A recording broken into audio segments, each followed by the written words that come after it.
Енді ауруханалар мен сіз жиі баратын емханаларда қоғамдық тәртіп күшейтіледі. Денсаулық сақтау министрлігінің бұйрығы осындай.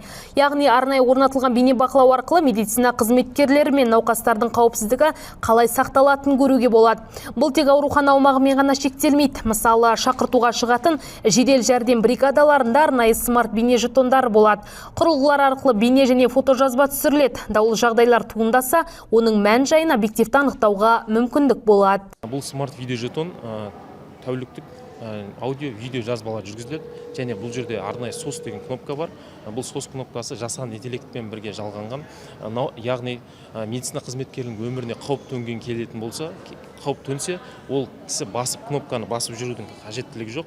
Жасанды интеллекттің арқасында ол өзіне көмек деп шақыратын болса, SOS деп шақыратын болса, бұл автоматты түрде біздің полиция департаментімен және осы жердегі оперативтік бөлімнің диспетчерлеріне хабарлама түседі. Және сол хабарлама арқылы ең жақын жүрген экипажды және біздің бригадаларымызды сол жерге аттандыратын боламыз. Және бұл қосымша айтатымыз, бұда GPS трекерлері бар, бұл жерде навигация бар. Бригаданың нақты қай жерде, қаншамен кетіп бара жатқан, қай жерде отқандығын толығымен көре алатын боламыз.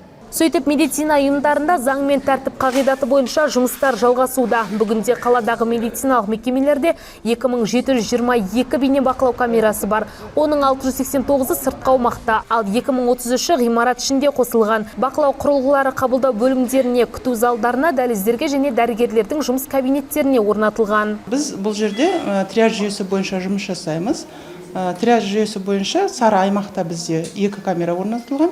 Қызыл аймақта 1 камера және кіреберістегі келген науқастарды қабылдау аймағында бірнеше камераларымыз бар. Бұл камералардың орнатылуы жұмыс барысында егер туындайтын кейбір агрессивті науқастар болады, олардың туыстары болады, соларды дер кезінде көмек көрсету үшін камера орнатылған, ол орталыққа қосылған. Және бізде кіреберісте полиция қызметкері отырады. Дер кезінде ол кісілер көмекке келіп,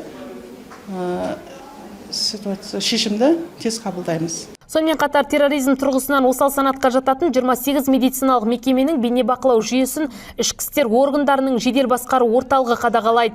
Оған қоса алдағы уақытта жасанды интеллект негізіндегі бейне-аналитика жүйесі енгізілмек. Жаңа технология агрессивті мінез-құлық белгілерін ерте анықтап, медицина қызметкерлерінің қауіпсіздігін барынша сақтауға сеп болады. Қарлығаш Байгөбек, Руслан Насиров, Олжас Құдайбергенов, Әділет телеарнасының жаңалықтар қызметі.